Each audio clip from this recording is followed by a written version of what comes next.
I had always heard the stories, the ghost tales, passed around in dimly lit rooms or shared by friends trying to scare each other.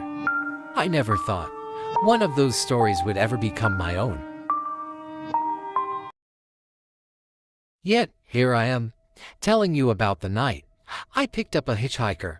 Oh, well, let's just say he wasn't your average late-night traveler. This happened a couple of years ago. I had been on the road for hours, driving back from a weekend with my college buddies in a town just outside of Manila.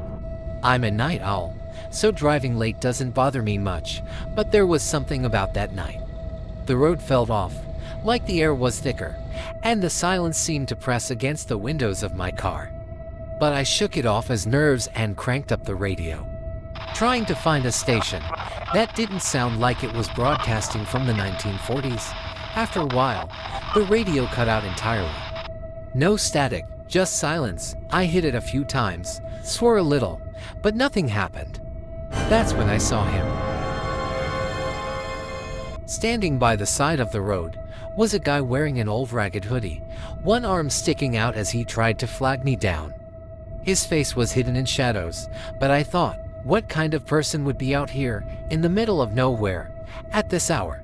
My better judgment told me to keep driving, but something about him pulled me in. Maybe I just felt sorry for him.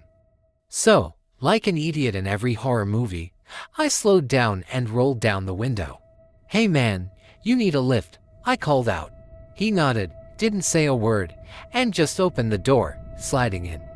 He had a rough look about him, like someone who had seen better days. His hoodie was frayed at the edges, and his jeans were caked in mud. But it was his face that really made me shiver. His skin was pale, almost sickly, and his eyes looked hollow, like he hadn't slept in weeks. I tried to make small talk as we drove, but he was quiet, just stared straight ahead. At one point, I asked him where he was headed, and he finally spoke, his voice barely a whisper. "Just down the road." "All right, down the road it is," I replied, trying to keep things light. "So, you from around here?" He didn't answer. I could feel this strange heaviness settle in the car, and every mile seemed to stretch out longer and longer. My eyes kept darting to the rearview mirror, half expecting to see something sitting in the back seat, like in one of those jump scare horror movies. And you know what? I laughed at myself a little, thinking I was just paranoid. But I couldn't shake this feeling.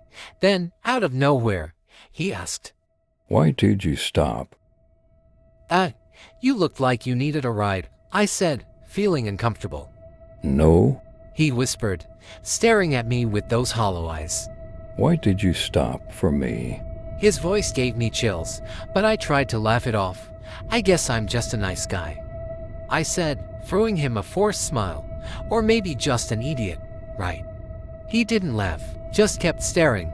Finally, he spoke again, his voice softer this time, almost sad. "I've been waiting a long time." "Oh, that's a rough man. Where were you headed?" No answer. And then he looked away, gazing out the window as if he could see something I couldn't. The silence was unbearable.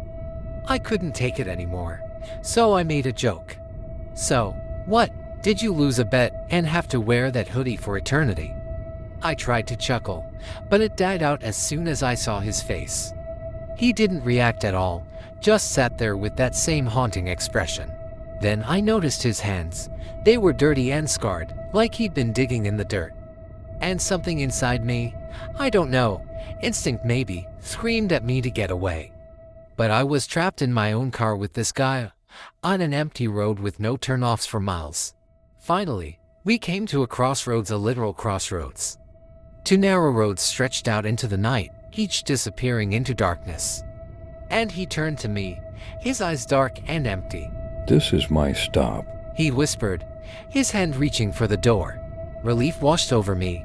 "Well, hey man, good luck with whatever you're doing," I said, watching as he climbed out of the car. But just before he closed the door, he leaned in, looked me dead in the eyes, and said, "Thanks for stopping." Then he was gone, just like that, vanished into the darkness without another word. I was so relieved I almost laughed. I hit the gas and sped off, watching him in my rearview mirror. But as I looked, something caught my eye. There was no sign of him, just empty road behind me. No footsteps, no figure walking away, nothing. And that's when the smell hit me. This horrible, musty, rotting smell filled the car, thick and suffocating. I gagged, rolled down the windows, but it didn't help. It was like he'd left a part of himself behind, and then I heard it. A whisper, soft and chilling, from the back seat. Why did you stop? I whipped around, heart pounding, but there was nothing there, just the empty back seat. I shook my head, convinced I was just rattled, but I swear, I felt the weight, like someone sitting there, staring at me. I floored it, drove as fast as I could, my hands gripping the wheel so hard my knuckles turned white. I didn't stop until I reached my driveway, nearly crashing into the garbage cans as I jumped out of the car and ran inside. The car, I sold it the next day.